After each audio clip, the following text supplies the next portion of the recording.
all women are different, but they are all women. This video is androcentric from a men's point of view and is presented as opinion, commentary, and debate. Expressing opinions is not violence. These are ideas to challenge, question, and argue in public, because classical liberalism relies on the First Amendment for its dialectic. If you are a feminist, then consider this. If patriarchy truly existed as claimed, feminism could not. And if all men are trash and women are equal to men, then what are we to conclude? Women will die for their children, men will die for their wives and children, and God chose to die for all mankind. Authority rolls up with responsibility. If this framing of facts offends you, click off to a cute cat video.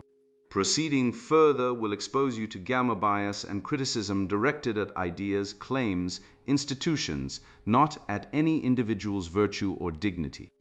Our method follows the 7 liberal arts: the trivium, grammar, logic, rhetoric, and the quadrivium, arithmetic, geometry, music, and astronomy, and the transcendentals, the good, true, and beautiful. If this framework is not for you, feel free to exit now. It's no disgrace. Women are wonderful. God bless America. Men are great.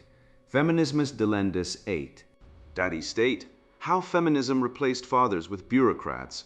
Written by Sophie Marie Eve Riker. Available now. Links in description. Daddy State: A field guide for men who still notice reality. I started counting because I wanted to stop bleeding, not the kind that leaves a stain. The kind that leaves a man quieter at the dinner table, slower to argue, faster to apologize for things he hasn't done. Most men don't need a permission slip to recognize hostility when it's directed at them. What they need is a vocabulary. They need to distinguish between a bad day and a structural pattern, between a wife who is frustrated and a system that is designed to convert her frustration into your liability. That distinction is the difference between resentment and strategy. Resentment is what they want from you. Strategy is what they fear. The instrument you're about to encounter is a diagnostic tool, not a grievance ledger. Its purpose is not to confirm that you've been wronged, you already know that, or you wouldn't be reading this. Its purpose is to locate the wrong precisely, name its mechanism, and measure its recurrence across the domains where a man is supposed to have standing: his household, his workplace, his children's school, the courtroom, the clinic, the culture at large. Every item maps to a specific inversion: provision recoded as exploitation, authority reframed as abuse, sacrifice treated as the floor below which you are a monster and above which you are furniture. Once you can see the pattern, you can stop negotiating with it and start building around it. That is what this is for. The disrespect pattern in plain view. The invoice. The first sign was the spreadsheet. Not the divorce papers. I'd expected those, more or less. What I didn't expect was the 14-page itemized demand my ex-wife's attorney produced at our first mediation session. Vacations I'd paid for reclassified as her lost opportunity costs. Groceries elevated to uncompensated domestic infrastructure. Millage reimbursement for driving the children to activities I'd originally organized and she'd unilaterally rescheduled. The total was nearly twice my after-tax income. The mediator, a kind-eyed woman with a diversity certificate on the wall behind her, looked at me as though the document spoke for itself. I said, "These are shared expenses from a shared life. I paid most of them already." The mediator said, "Can you speak to the emotional labor component?" I asked what that meant. She couldn't define it. My ex-wife could apparently, because she produced a second document, handwritten notes she'd titled, "What He Never Did." The entries included not reading a specific parenting book, forgetting a dance recital in 2019, and being emotionally unavailable during her sister's divorce. The mediator nodded slowly, the way a priest nods at a confession that confirms what he already suspected. I'd spent 11 years working 60-hour weeks, so my wife could stay home with the children. That was our agreement. That was her preference, stated repeatedly, which I'd supported without hesitation. Apparently, it was now my exploitation of her. I said nothing offensive. I did not raise my voice. I paid for parking. The school email. The principal's email arrived on a Tuesday. My son, 12, quiet, increasingly silent around me, had told his homeroom teacher that he was scared to come to my house. The email used the word safeguarding. It used the word concerns. It asked whether I'd be willing to meet with the school counselor before my next parenting weekend. I called the principal. I asked what specifically my son had said he was scared of. She paused. She said it wasn't about specifics. She said the school took all disclosures seriously and that it was in everyone's best interest if I demonstrated willingness to engage. I said I was willing to engage with any specific allegation. I said I'd happily meet with the counselor and with my son and with anyone else, provided someone told me what I was alleged to have done. She repeated that it wasn't about specifics. She used the word space. My son needed space. His mother had called the school. She admitted after I asked directly. His mother had concerns. His mother had recommended the counselor. I said his mother is in a custody dispute with me. Could that be relevant? The silence on the line was the silence of someone who had been trained to hear that question as proof of something. The furniture. My daughter told me during a Wednesday phone call my ex-wife had initially blocked, then grudgingly permitted after my lawyer sent a letter that Mummy says you took all the furniture. This confused me because I'd moved into a furnished apartment and left the house entirely intact. I'd taken my clothes, my books, and my grandfather's watch. Everything else, the beds, the table, the sofa, the appliances, remained where it had always been. But my ex-wife had rearranged the living room after I left. She'd sold the couch and replaced it. She told the children Daddy took the furniture. My daughter is 9. She believed it. I corrected the record calmly. I told her the couch was new and that Mommy had picked it out. I said this without bitterness. I asked about her week. I did not recruit her into the conflict. I did not say, your mother is lying. I said, the couch is new, sweetheart. I think it looks nice. After we hung up, my ex-wife texted me, stop manipulating the children against me. The hearing. The family court judge, a man my age, with a grey beard and a reputation for fairness, looked at my tax return and said, you can afford this. He was referring to the recalculated child support, which my ex-wife's attorney had requested after I'd received a promotion. The new figure was mathematically predicated on an income I hadn't yet earned a single paycheck from. It did not account for the apartment I now rented because I no longer lived in the house I was still paying the mortgage on. It did not account for the legal fees, north of $40,000 that I'd incurred defending myself against allegations that were never substantiated, but were strategically never withdrawn either. I said, Your Honor, I'm not refusing to support my children.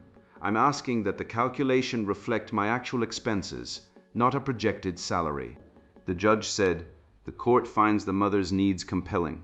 My ex-wife had remarried. Her household income combined exceeded mine. This was not considered relevant. I did not say what I was thinking. I nodded. I wrote down the number. The word. Case study excerpt ends. Clinical diagnostic instrument for institutionalized male disposability and authority erosion, used by Institute for Men's Rights and Gamma Bias Research Red Pill Science. A forensic metric quantifying the systemic recurring disrespect a man endures as provider, patriarch and citizen across domestic, legal and social spheres. Answer each line quickly from 1 to 5. Do not try to game the pattern. Some lines are deliberately protective and reverse scored.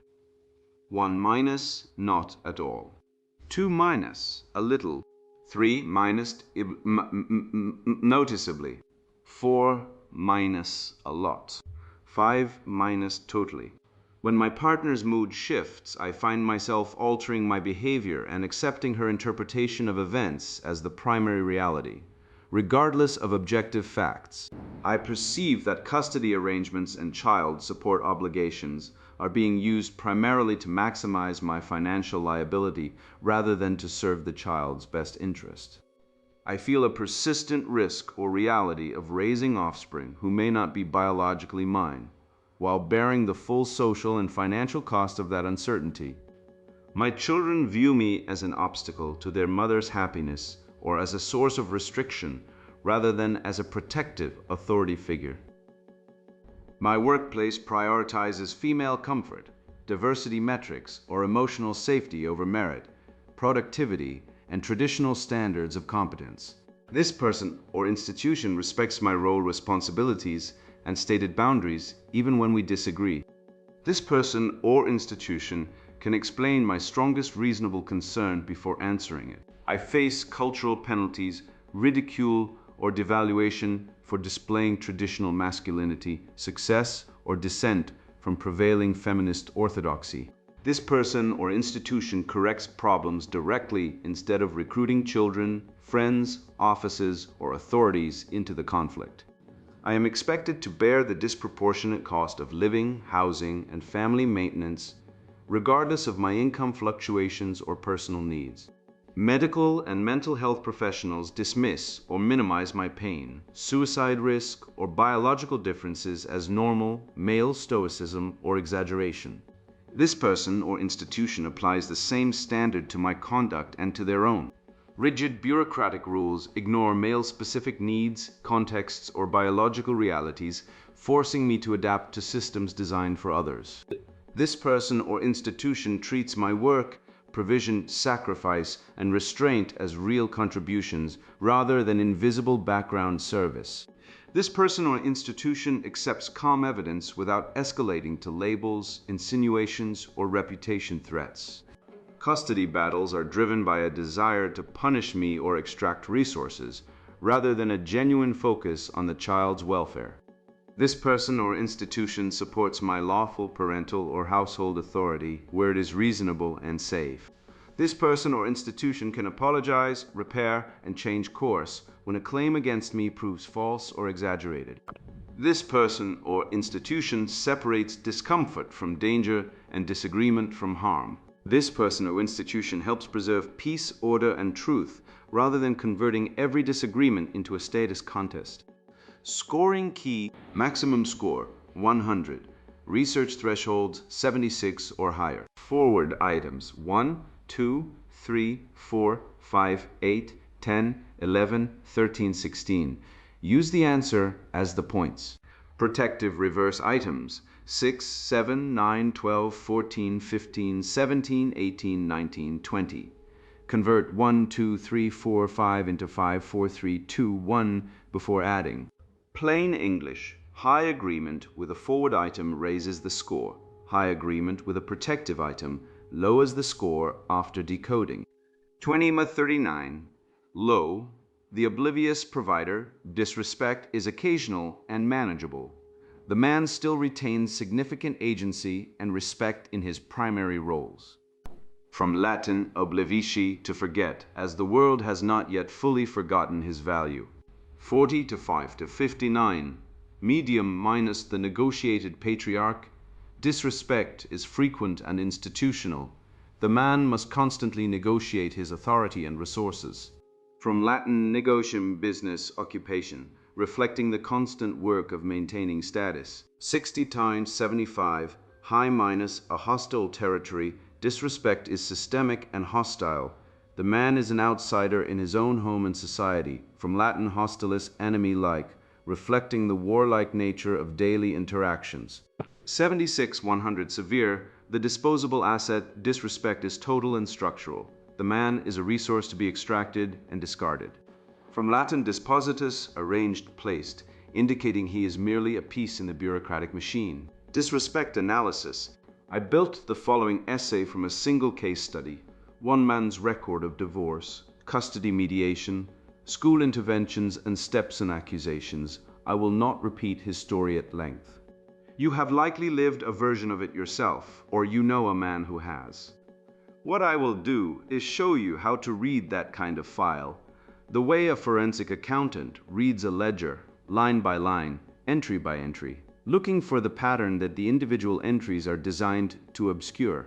The instrument is the clinical diagnostic instrument for institutionalized male disposability and authority erosion. It contains 20 observable dimensions, some measuring the presence of contempt, others measuring the absence of respect. You will not find it published in a journal of clinical psychology.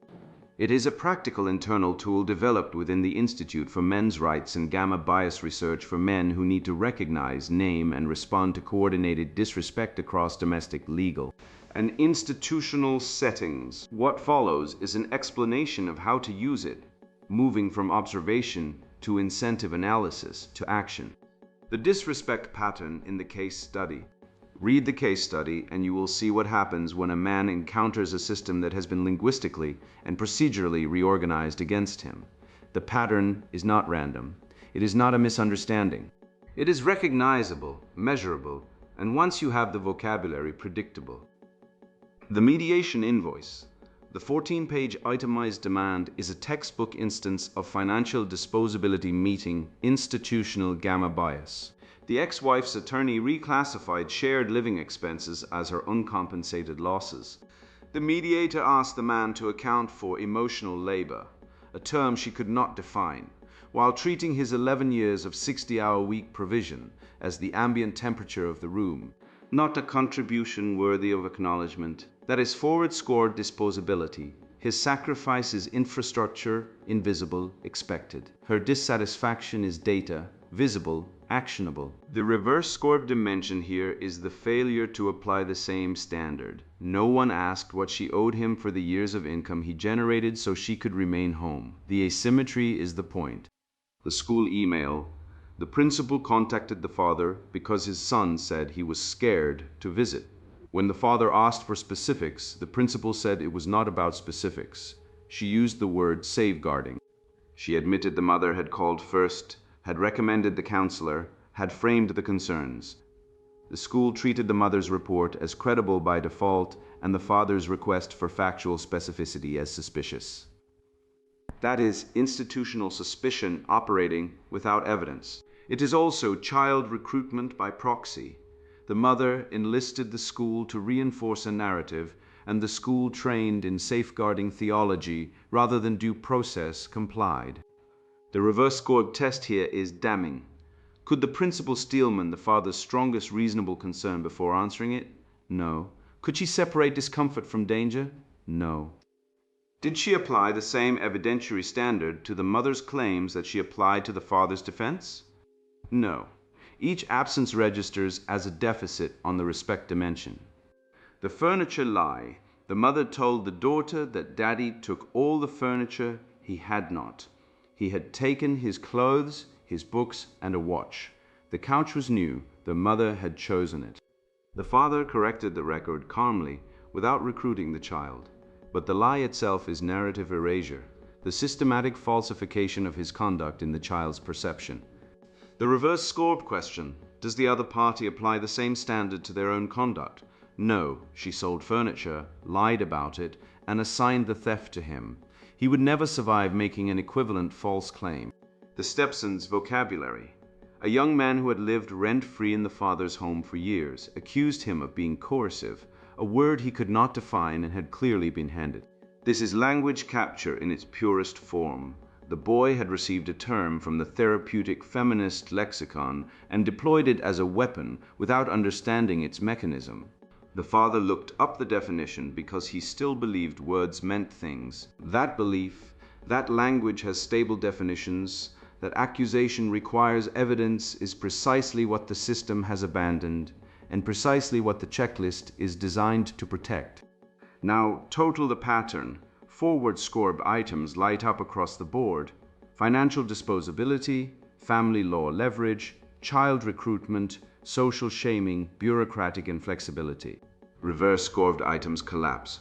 No same standard, no steel manning, no direct conflict resolution, no acknowledgement of contribution, no capacity for repair when claims prove false. The score on this file would clear any reasonable threshold. The man is not paranoid. He is reading the ledger correctly. The game theory and gamma bias incentives behind the pattern. Here is the hard question. Why would anyone behave this way? The answer is not that the ex-wife, the principal, the mediator, and the stepson are all conspiring in a smoke-filled room. They are not. They do not need to. The incentives are already structured so that contempt toward men, particularly fathers in family law contexts, is the strategically dominant move for a badly motivated party. Gamma bias as epistemic asymmetry.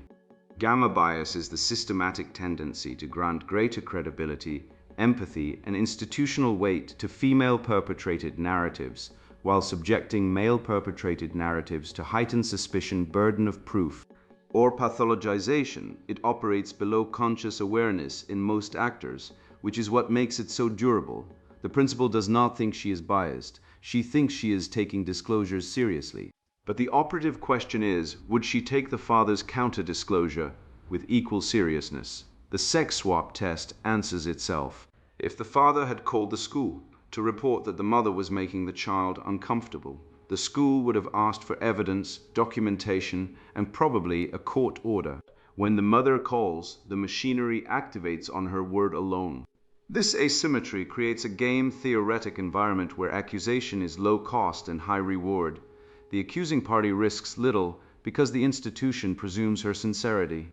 The accused party pays regardless of outcome because the process itself, the meetings, the evaluations, the whispered concerns functions as punishment.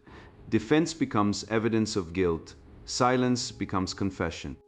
Requesting specifics becomes obstruction. Recurring tests of frame. What the case study describes at the relational level is a series of frame tests. The invoice tests whether the man will accept reclassification of his provision as exploitation. The school email tests whether he will accept institutional authority over his parenting without evidence. The furniture lie tests whether he will correct the record or absorb the fiction.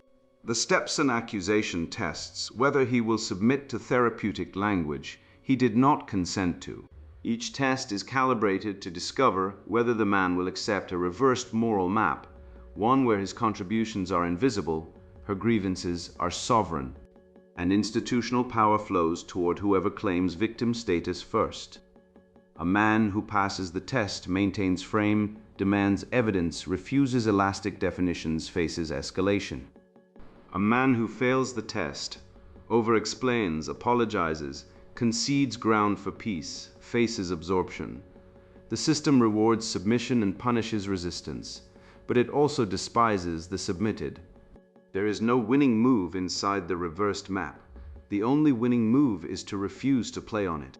Reputation leverage. The ex-wife enlists the school, the therapist, the children, and eventually the stepson, because each recruit multiplies her credibility. One accusation is a claim. 5 accusations from 5 sources. Even if all 5 sources were coached, prompted, or fed the same narrative, constitute a pattern in the eyes of any institution trained to count reports rather than test them. This is why the checklist tracks whether the other party recruits external actors into the conflict rather than resolving it directly. Recruitment is a strategic move. It converts a private disagreement into a public proceeding, and it shifts the burden of proof onto the party who did not escalate. Bureaucratic suspicion.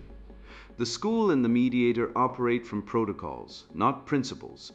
Safeguarding policies, mandatory reporting requirements, and best interest standards are designed to minimize institutional liability, not to maximize justice. The safest move for any bureaucrat is to treat the father as a potential risk and the mother as a presumptive victim, because the political and reputational cost of disbelieving a woman is catastrophic, while the cost of disbelieving a man is zero. The checklist captures this under institutional suspicion. Can the institution steelman the man's concern? Does it separate discomfort from danger?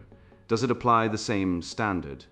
If the answers are no across multiple institutions, you are not dealing with individual failures. You are dealing with systemic capture. The mature male response. Score it, name it, stop feeding it. If you recognize yourself in the case study, your first task is to stop reacting emotionally and start observing forensically. The checklist is not a weapon, it is a lens. It will not win your custody case or silence your accusers, but it will prevent you from mistaking a coordinated pattern for a series of unfortunate coincidences, and it will keep you from feeding the system the emotional reactions it needs to confirm its narrative. Stop ranting. The system is designed to consume your anger and convert it into evidence.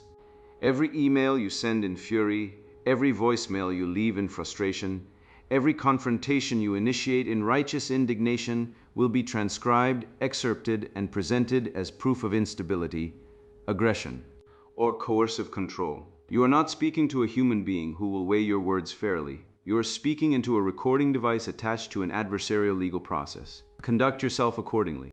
Calm is not weakness, Calm is operational security.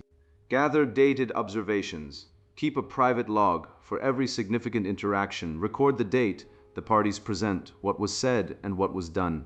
Do not editorialize. Do not write, "She lied again." Write, "She stated X, I verified Y. The discrepancy is documented in Z. Facts, dates, witnesses if available, correspondence in writing whenever possible." If a claim is made verbally, follow up with a neutral email. Per our conversation today, I understand the concern to be X. Please correct me if I have mischaracterized this. Create records the institution cannot ignore without visibly abandoning its own procedures. Restore frame. Frame is the set of assumptions within which an interaction takes place. The system has placed you inside a frame where you are a suspect, a wallet, and a problem to be managed. You cannot argue your way out of this frame from inside it. You must operate from a different frame entirely, one where words have definitions, evidence precedes verdicts, contributions merit acknowledgement, and the same standard applies to all parties. State this frame quietly through your conduct, not loudly through your declarations. Ask for specifics, decline to answer to undefined terms, request that accusations be put in writing. These are not aggressive acts. They are the acts of a man who still believes language means something. Maintain calm. The most powerful thing the man in the case study did was to look up the definition of coercive after his stepson used it against him. That act, returning to the dictionary, to the stable meaning of a word, when everyone around him was using language as a blunt instrument, is the essence of logos under pressure. Do that. Return to definitions. Return to evidence. Return to the standard you would apply to any claim, regardless of who makes it. Your calm is not stoic performance. It is the only position from which clear thought is possible. Set boundaries. Boundaries are not ultimatums. They are descriptions of what you will and will not participate in. You will attend mediation, but you will not answer to terms no one can define. You will meet with the school, but you will not accept safeguarding procedures triggered by unspecified concerns without asking what standard of evidence is being applied. You will co-parent, but you will not absorb false narratives about furniture, money, or conduct without correcting the record, calmly, factually, without recruiting the children into the correction. Protect children. The children in the case study are being used as instruments. The daughter was told a lie about furniture. The son was coached into saying he was scared. The stepson was handed a vocabulary word he could not define. You cannot always prevent this. What you can do is refuse to reciprocate. Do not counter-recruit. Do not tell your daughter her mother is lying. Tell her the couch is new and you think it looks nice. Let her figure out the rest over time because children do. Your job is to be the parent who does not use them as weapons. That restraint is not weakness. It is the most durable form of authority available to you. Choose competent counsel. If you are in a legal proceeding, find an attorney who understands family court asymmetry, not a zealot, not a coward, but a practitioner who knows how to document patterns, challenge elastic accusations, and force the other side to meet evidentiary standards. Bring your dated log, bring your correspondence, bring your checklist observations translated into plain factual language. A good attorney does not need your anger. He needs your records.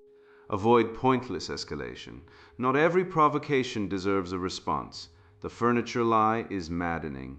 It is also, by itself, trivial in a legal context. Correct the record with the child, document the lie, and move on. Do not file a motion over a couch. Reserve your institutional energy for things that matter. Custody arrangements, financial obligations, false allegations that create legal consequences. The checklist helps you distinguish between the provocations that are designed to waste your energy and the actions that create real damage. Judge conduct by repeated patterns. A single lie is human. A single emotional outburst is human. But the case study shows a pattern. The invoice, the school email, the furniture lie, the stepson accusation, the blocked phone calls, the rearranged living room presented as theft, the undefined emotional labor demand, the safeguarding trigger without specifics. That is not a series of incidents. That is a campaign. The checklist exists to help you see the campaign rather than the incidents, because the incidents are designed to look isolated. and the campaign is designed to be invisible until it has consumed you. Score it honestly, name it precisely, stop feeding it. A man who can see the pattern is already half free of it. The other half is the discipline to act on what he sees without becoming the monster the system needs him to be. Score it. Add the numbers. If you crossed the midpoint into double-digit forward-coded territory, stop telling yourself you had a string of bad luck. You didn't date the wrong woman, work for the wrong boss, and draw the wrong judge by coincidence. You encountered one machine with many doors. The wife who rewrites reality to match her mood, the HR department that treats your output as an afterthought, the court that sees a wallet where a father stands. These are not separate grievances. They are load-bearing pillars of the same structure. And the structure was built to use you as its foundation while convincing you that gratitude is your only appropriate response. I spent years compartmentalizing, one incident at home, another at work, a third in the courtroom, each filed under isolated. That filing system is the lie. Track the pattern across 12 dimensions and the architecture reveals itself. Emotional arbitrariness weaponizes family law feeds child recruitment enables narrative erasure. And beneath it, all the daddy state collects its child support, its alimony, its Title IX settlements, its DEI consultant fees, extracting your labor to fund the bureaucracy that replaced you. Here is your restoration. Stop explaining. A man who pleads his case to a system designed to convict him has already conceded the frame. Score the disrespect, name the pattern. Enforce consequences, withdraw cooperation from arrangements that extract duty while denying authority. Build institutions governed by evidence, contribution, and logos.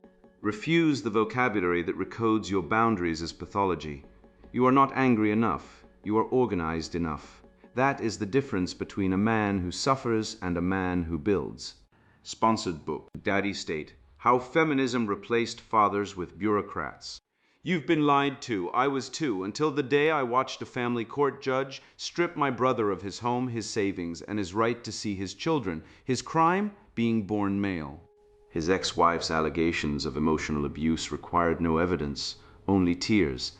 That moment, watching a good man broken by a system rigged to punish masculinity, lit a fire in me. This book is that fire. Feminism sold you a fairy tale. Men are oppressors, women are victims, and the state is your new daddy. But what if the real oppression is the lie itself? What if equality is a con job to erase fathers, exploit men, and hand power to bureaucrats who profit from broken families? I spent years digging through data, court records, and the ruins of my own naivety to expose the truth. The result is a weapon, a blueprint to dismantle the gynocratic machine. This book isn't for everyone. If you still think toxic masculinity is a real term and not a linguistic trap designed to pathologize male biology, close these pages now. Go binge a self-help podcast or knit a "The Future is Female" sweater. But if you're among the silenced men shafted by divorce courts, fathers treated as ATMs, boys shamed for ambition, or women disgusted by feminism's spite, this is your manifesto. Inside, you'll discover how suffragettes bombed buildings long before Twitter activists canceled dads. You'll see the math proving the wage gap vanishes when men's 93% workplace death rate is factored in. You'll meet women who weaponize paternity fraud, judges who profit from alimony rackets, and academics who twist history to paint male sacrifice as tyranny. You'll learn why societies led by grievance-fueled feminism collapse, and how to rebuild. I won't coddle you. This isn't a dialogue, it's a reckoning. Every chapter, from the abortion industry's eugenic roots to the transgender movement's erasure of women, is a brick through the stained glass window of feminist dogma. You'll laugh at the absurdity of toxic femininity denialists. You'll rage at the Marxist playbook behind Believe All Women. And you'll arm yourself with truths that'll make blue-haired campus commissars shriek. Men build civilization. Feminism is burning it down. If you're ready to stop apologizing for existing, grab this book. If not, leave it. The kittens will be fine, probably. Daddy State: How Feminism Replaced Fathers with Bureaucrats. Written by Sophie Marie Eve Riker. Buy now. Links in description.